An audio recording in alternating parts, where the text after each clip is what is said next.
제가 먼저 띄워드리는 이 벽화는 초대교회 성도들이 박해를 피해서 로마의 지하 무덤 카타콤이라는 곳에서 예배를 드리며 그곳에서 그들이 살았던 그러한 곳입니다. 그리고 그들의 집회 장소고 그들의 모임이었던 그러한 카타콤, 우리 유명하게 남겨져 있는 그러한 종교적 유산이라고 말할 수 있습니다.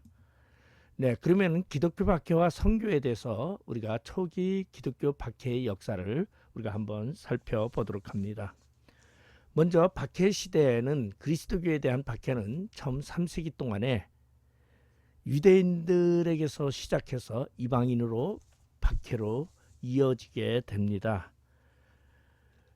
기독교 박해는 역사적으로는 기원 1세기부터 오늘날까지 이르는데 4세기 초에 밀라노 칙령에 의해서 종교가 합법화되죠. 콘스탄트 대제가 로마 제국의 국교화로 인정하면서 기독교 박해는 일시적으로 이렇게 이제 끝나게 됩니다. 그리고 이런 기독교 박해의 오랜 역사 속에서 대박해 시대 속에 살았던 교부 터툴리안이라는 사람은 이러한 유명한 말을 남기게 됩니다. 바로 그리스도인들의 피는 교회의 씨앗이다. 근데 이제 이 말은 또 일부는 순교자의 피는 교회의 씨앗이다. 그래서 박해 속에서 수많은 사람들이 순교할 수 있었던 그러한 이유가 바로 이러한 맥락을 보여주고 있습니다. 특별히 이 터툴리안이라는 사람은 카르타고의 북아메리카의 카르타고에서 태어나가지고 사실은 비기독교 집안에서 태어났지만 그는 말 그대로 195년도에 순교자들의 모습을 바라보면서 감동을 받아서 기독교인이 되었고, 그리고 교회 최초로 라틴어를 사용하게 됩니다. 그리고 삼위일체 또한 신학적인 많은 용어들을 라틴어로 만들게 됐고, 그리고 아프리카의 제일 신학자로 불릴 정도로 뛰어난 신학자라고 말할 수 있습니다.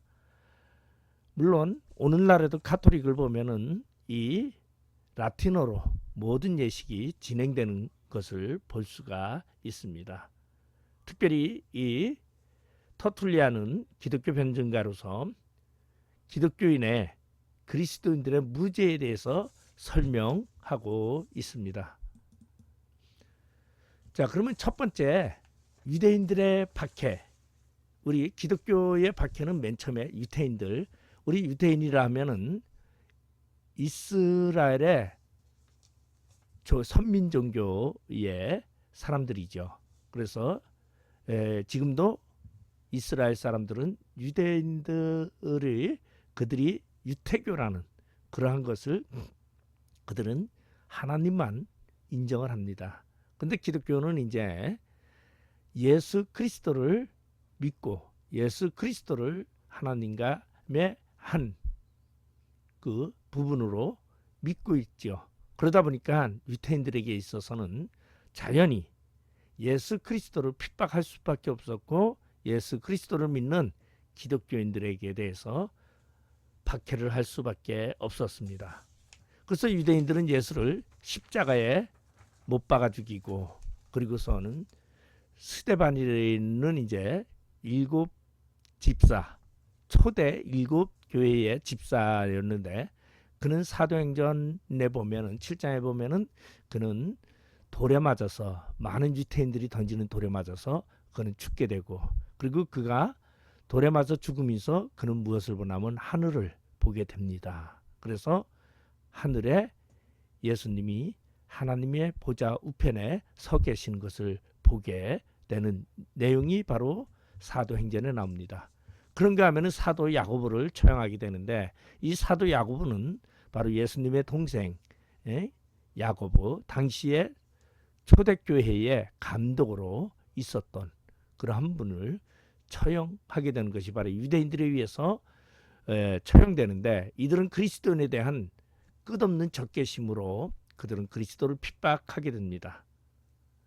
그런데 이 유대인들의 핍박이 도리어 그들 자신을 향해서, 도리어 유대인들은 트라이안과 하드리안 치하할 때 혹독한 핍박을 받고, 그리고는 또한 반란 세력을 모아서 저항하게도 합니다. 우리 여기 보면은 트라이안이라는 사람은 우리 로마의 황제에 보면 도미티안 황제가 바로 96년에 이제 도미티안 황제가 죽게 됩니다.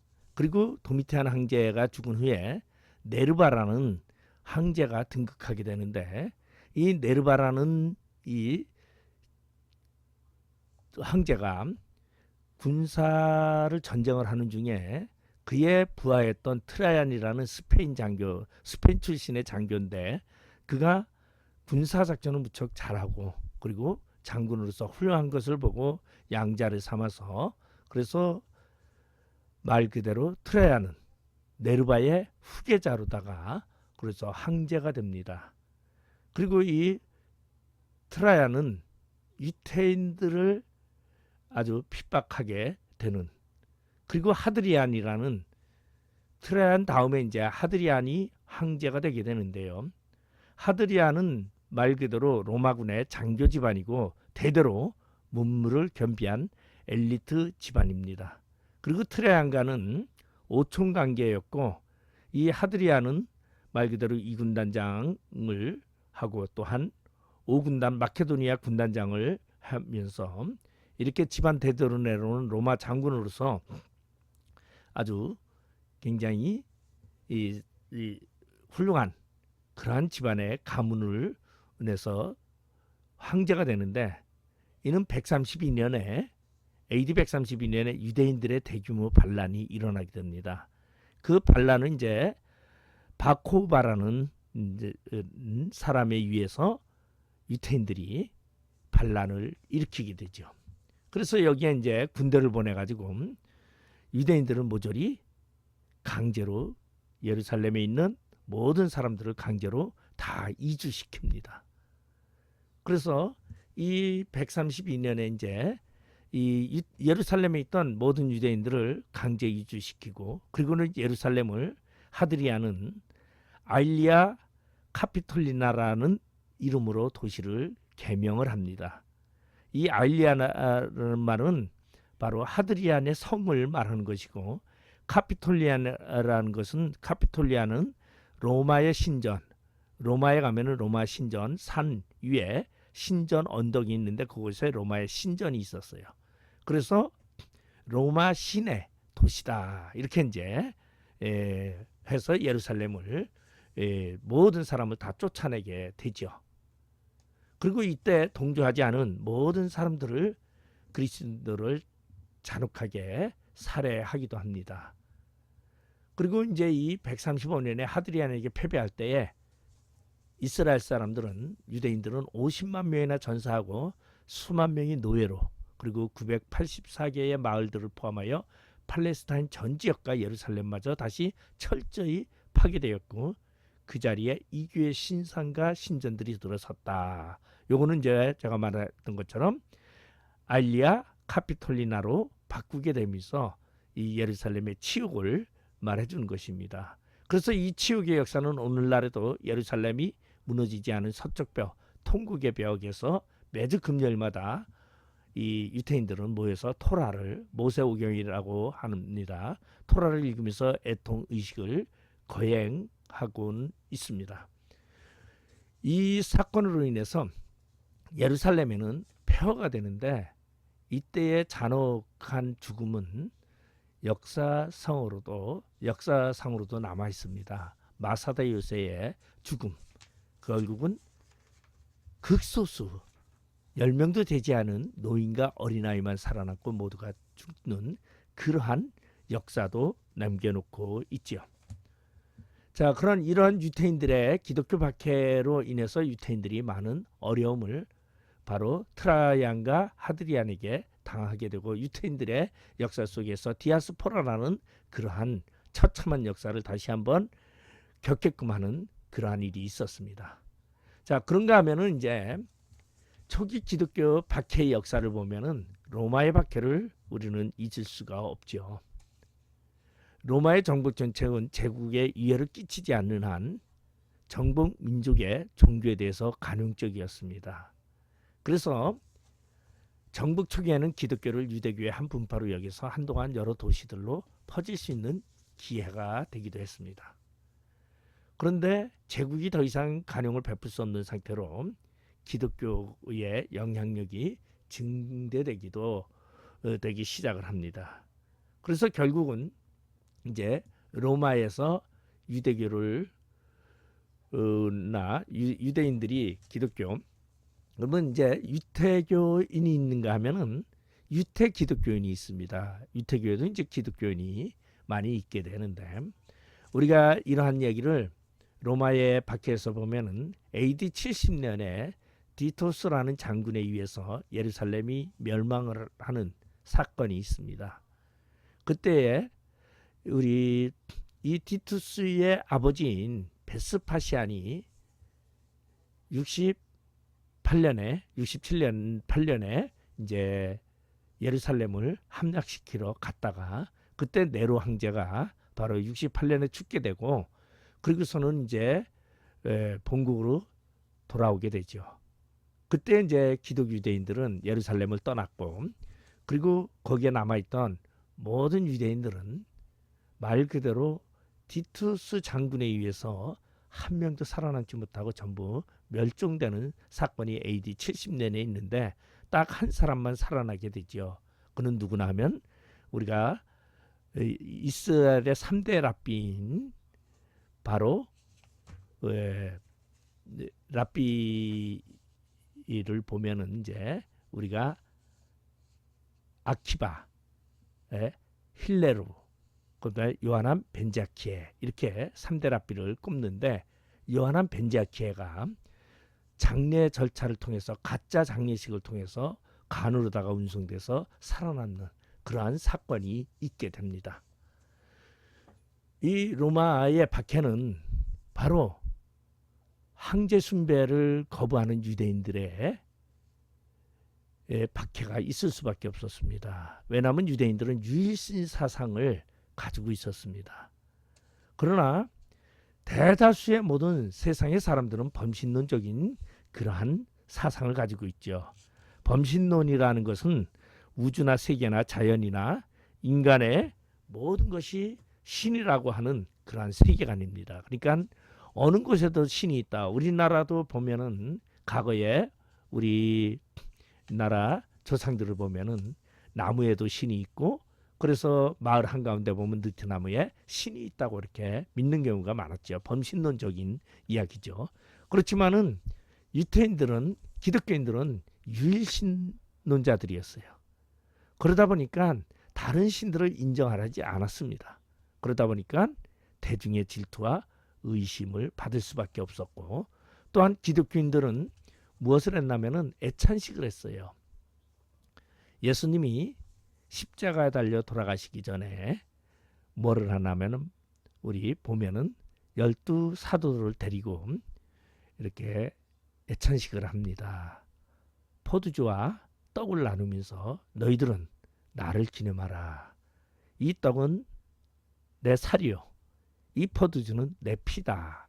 우리 레오나르도 다빈치가 우리 보면은 그림이 있어요.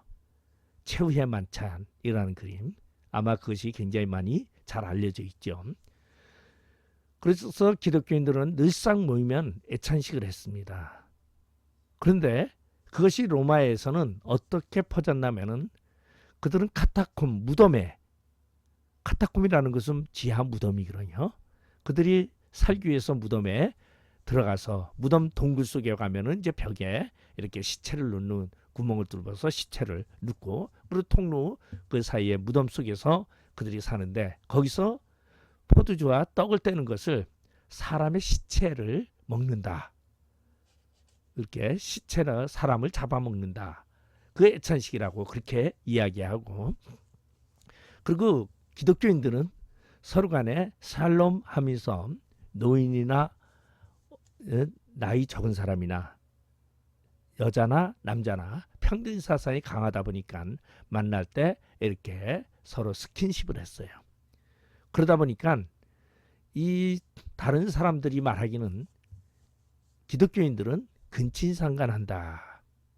그러니까 그러한 이 살롬이라고 인사하는 것을 근친상간으로 인식하고 그리고 사람을 잡아먹고 살과 피를 나눈다라는 그러한 소문이 떠돌기까지 합니다.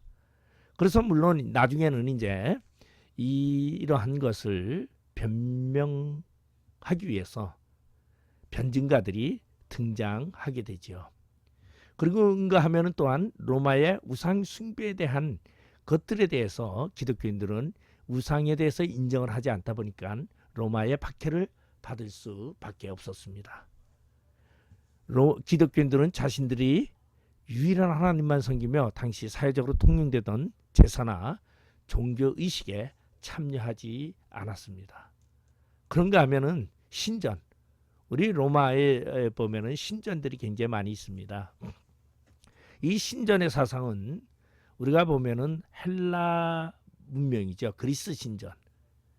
우리 보면은 이집트 신전에 장제 신전이 있고 그리스 신전은 말 그대로 신이 실제적으로 인간과 어울린다고 그렇게 이야기를 하죠. 그래서 그리스 신의 이야기가 이제 로마에 더 확장돼서 3오이다가 5오도로 변하면서 신전들이 만들어지죠. 그래서 제우스 신전 같으면은 이제 남성 신이라고 해서 나 도리아시 이런 남자 신을 모시고 그리고 여성 신전은 이제 이오니아식인 그러한 기둥을 사용하는 것을 우리가 볼 수 있는데 그런 신전에 대한 개념이 굉장히 많았습니다.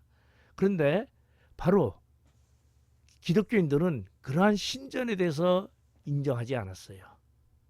결국은 그것은 로마 제국에서 봤을 때는 로마의 해가 되는 일로 여겼습니다. 그런가 하면은 기독교인들은 하나님 이외에 다른 신을 섬길 수 없다고 그래서 황제 숭배를 거부합니다.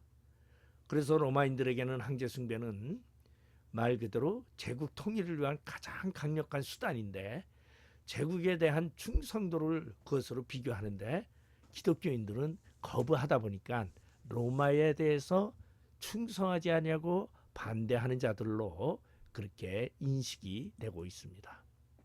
그러면은 우리 초기 기독교 박해의 역사를 우리가 한번 살펴보면은 물론 굉장히 많이 있지만은 10대 박해라고 그렇게 보편적으로 역사 속에는 말해주고 있습니다. 그래서 최초의 박해자는 이제 로마의 바로 네로 황제로 말할 수 있습니다. 우리 네로 황제는 로마 제국의 제5대 황제인데요.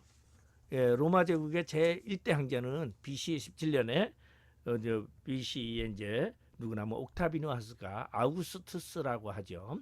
옥타비누스로부터 시작이 돼서 그리고 티베리우스 2대 황제, 그다음에 칼리쿨라, 그다음에 그 저기 삼촌 글라우디우스, 그다음에 이제 글라우디우스 같은 경우에는 이제 말 그대로 이 네로의 엄마가 글라우디우스를 밤중에 살해를 하고 그리고 자신의 아들인 네로를 이렇게 황제로 삼습니다. 그래서 아우구스투스부터 시작된 율리우스 글라우디우스 왕조의 마지막 황제가 되고 왜냐하면은 이제 네로 황제 뒤에는 말 그대로 황족이 아닌 베스파시안이라는 장군 평민이 황제가 됩니다. 그러다 보니까 베스파시안은 황제가 돼서 이 네로 왕궁을 로마 시민에게 준다고 네로 왕궁에 있던 로마의 왕궁에 있던 그 저수지 그러니까 연못을 무엇으로 만들면 우리 보면은 경기장으로 만들어서 그곳에서 한니발이라든가 이러한 로마와 전쟁하는 그러한 배 타고 전쟁하는 수중 전쟁을 통해서 만들다가 우리 보면 디투스 때에는 디투스가 그것을 다 물을 퍼내고 지하 2층 3층으로 만들어서 검투사를 두고 사자를 두면서 이러한 경기장으로 검투사를 위한 그러한 것을 만드는 것을 우리 볼 수 있습니다. 이 네로 황제의 본명은 루키우스 도미티우스 아헤노바루부스인데 이 애 종주부 글라우디우스의 둘째 사이가 된 뒤 양자로 입작되면서 오늘날 많이 알려진 플레임 네로 글라우디우스 카이사르 두루시스 게르마니쿠스라고 그렇게 개명을 합니다. 물론 두루시스 로마의 장군 이야기, 카이사르 로마의 장가죠. 글라우디우스 이게 다 이제 이름들을 이렇게 붙입니다. 그래서 우리 보면 로마의 3대 정치, 예?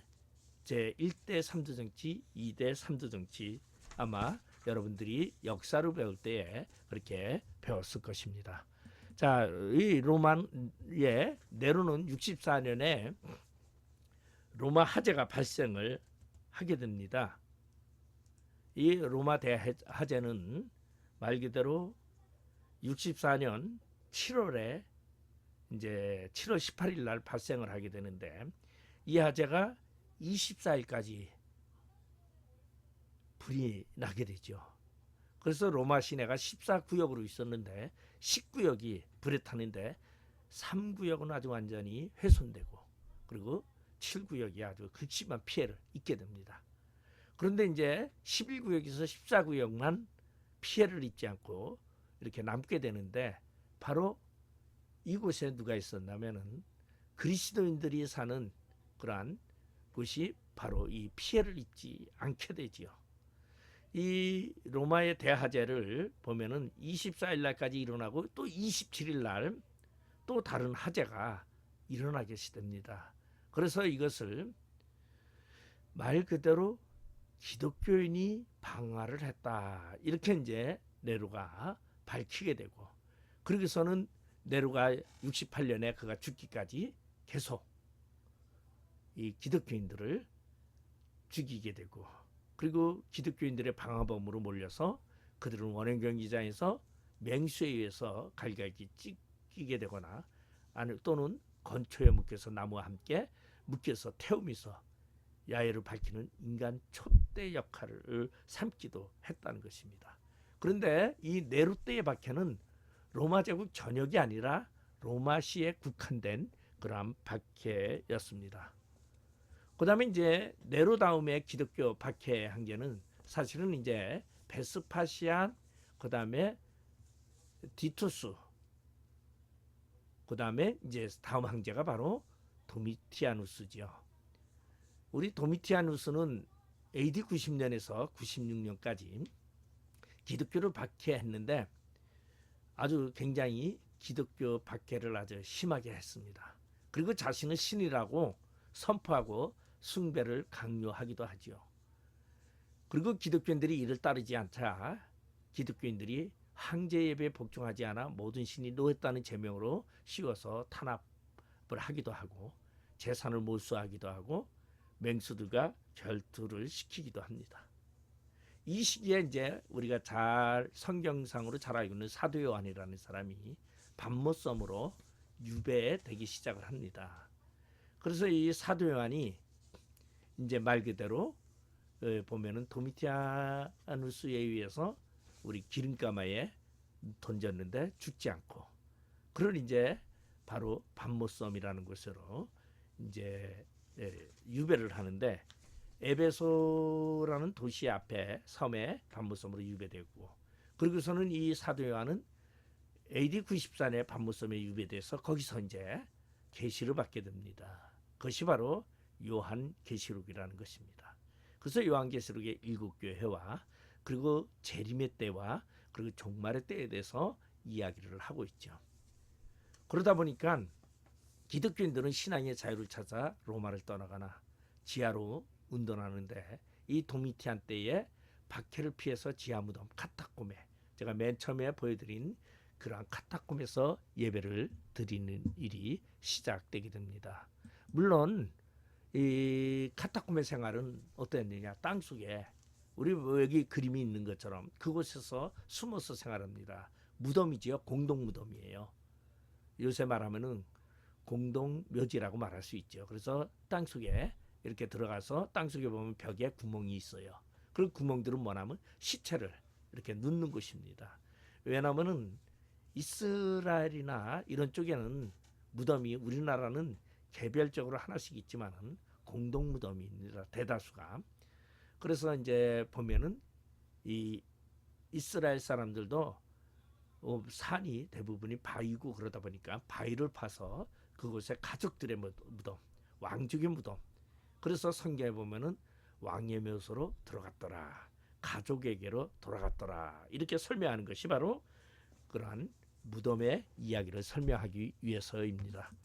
자, 그러면은 이러한 도미티안이 이제 박해가 있고, 그리고 도미티안의 박해 다음에는 이제 우리 보면은 트라이안이라는 사람이 이제 98년에서 117년, 우리 도미티안이 98년에 이제 말 그대로 보면은, 여러분 저기 제가 하나 보여드리는 것이 뭐냐면 96년에 죽게 되는데, 예, 도미티아누스가 AD 90년에서 96년에 아주 굉장히 핍박이 강했는데 몇 년 동안 이제 기독교에 엄청난 박해를 하게 되죠. 그러고서는 96년에 죽게 되고, 그러고서는 누가 사도 요한이 반모섬에서 돌아오게 됩니다. 그리고 돌아와서 사도 요한은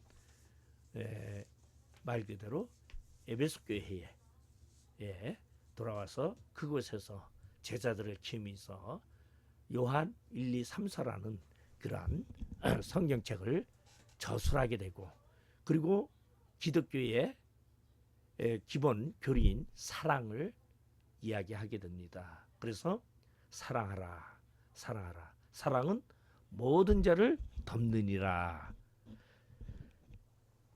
바로 두려움에는 형벌이 따르고 사랑에는 두려움이 없나니. 그래, 요한 1서 이렇게 이제 4장에 보면은 이러한 이야기를 하게 되죠.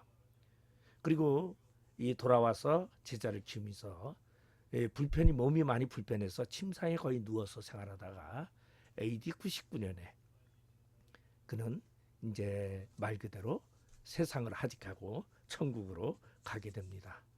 그리고 이제 AD 98년서부터 117년에 이제 트라이안이 통치하게 되는데, 요 전에 96년에서 98년 사이는 네르바라는 황제가 통치하게 되는데, 네르바는 자식이 없었습니다. 그리고 2년밖에 통치를 못해서 바로 스페인 장교 출신인 트라이안을 양자로 삼아서 트라이안이 황제를 잇게 되는 그러한 때인데, 이 트라이안은 이제 기독교인들을 황제 숭배를 거부하는 중재인으로 규정해서 박해를 하게 되고, 그리고 최초로 기독교를 불법 종교로 선언하게 됩니다.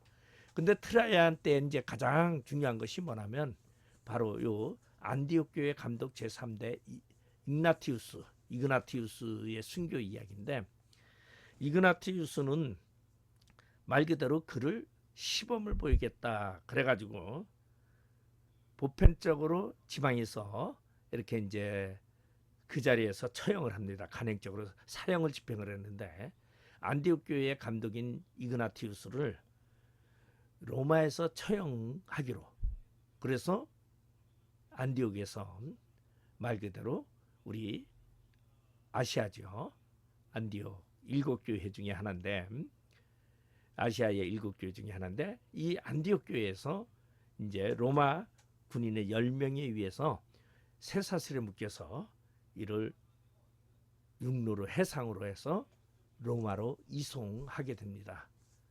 그러면서 이그나티우스가 로마로 가면서 이제 글을 쓴 서신들이 있어요. 그것이 7개의 서신이 있습니다. 그래서 그 7개 서신을 이제 에베소 교회에게 보내는 편지, 로마인에게 보내는 편지, 빌라델비아에 보내는 편지, 그리고 이제 폴리갑이라는 사람에게도 편지를 보내게 되죠. 엄청 유명한 이 폴리갑의 사건이 일어나게 되는 그러한 배경을 만들었던 그러한 이유입니다. 그리고 안디옥 교회는 베드로, 바울 그리고 여러 성도들이 이곳에서 유대인과 이방인에게 복음을 전하던 곳입니다. 그리고 예수님의 어머니 마리아, 마리아가 안디옥 교회에서 여성을 보내게 되죠. 이 안디옥 교회는 말 그대로 모든 12사도들이나 어떻게 보면 아시아의 중심적인 교회죠. 말 그대로 안디옥 교회는 예루살렘 교회 다음에 이제 안디옥 교회가 그렇게 역할을 감당합니다. 그래서 이 안디옥 교회에서 복음을 전하면서 이곳을 뭐라고 말하냐면은 최초의 그리스도인들이라고 불린 그러한 역사를 가진 곳이 바로 안디옥 교회입니다. 이 이그나티우스는 말 그대로 교회론, 삼위일체 뭐 이런 것만 아니라 말 그대로 사도의 직무 수행에 대해서 이렇게 많은 글들을 썼는데 결국은 이는 로마에 가서 맹수형을 당해가지고 사자에게 갈길이 찢겨서 사자에게 먹혀서 순교를 당하게 됩니다. 근데 이그나티우스는 뭐라고 말하냐면 나는 사자의 뱃속을 나의 무덤으로 삼겠다. 이렇게 각오를 하고 로마에 가서 그걸 하는데 말 그대로 이 사자에 의해서 경기장에서 찢겨 죽다가 보니까 나중에 이제 시신을 그 말 그대로 이렇게 이제 이그나티우스를 이렇게 이제 보필하는 사람들에 의해서 시신을 수습을 하게 됩니다. 뭐 물론 시신이 다 있지는 않았죠. 남은 시신을 수습해 가지고 그래서 그걸 걷어들여 가지고 안디옥으로 가져와서 안디옥에 안장을 하게 됩니다. 이 이그나티우스는 말 그대로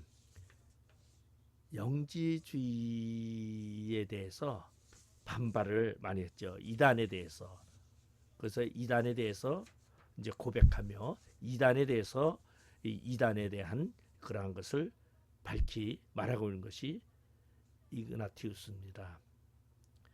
굉장히 역사 속에서 많은 일들을 그렇게 했던 그러한 분이죠. 자, 그다음에 이제 우리 보면은 하드리안, 트라이안 다음에 이제 하드리안인데 117년에서 138년에 하드리안이 이제 황제 신상과 여러 신상을 세우고 경배를 강요합니다. 그래서 거부하면 처형을 하게 하는데 기독교인을 만약에 숨기거나 그를 보호하는 사람도 함께 처벌을 하게 되죠. 그리고 헬라의 유산을 보호하는데 남다른 관심과 정열을 가지고 있어서 정당한 재판을 거치지 않고서는 기독교인을 처형하지 말라고 명령합니다. 왜냐하면 이제 비기독교인들로부터 근거 없는 모함을 받는 것을 보호하기 위해서. 그리고 하드리안은 굉장히 뭐 말 그대로 이제 지식적이고 그렇다라는 이제 그런 얘기가 있죠. 우리 하드리안의 흉상 우리 많이 볼 수 있죠. 석고상으로 만들어진 걸. 그다음에 이제 마르쿠스 아우렐리우스인데 마르쿠스 아우렐리우스는 161년에서 180년 네, 황제였는데 그는 스토아 철학자였습니다. 우리 스토아 철학이라는 것이 이제 로마의 철학의 기본이 될 수가 있죠. 말 그대로 스토아 철학하면은 쉽게 말하면 광장 철학이라고 말할 수 있습니다. 그래서 이러한 좋은 교육 아래서 정의롭고 온화한 성품의 소유자로서 그는 성장했지만은 기독교인들에 대해서는 강신도 취급을 했습니다.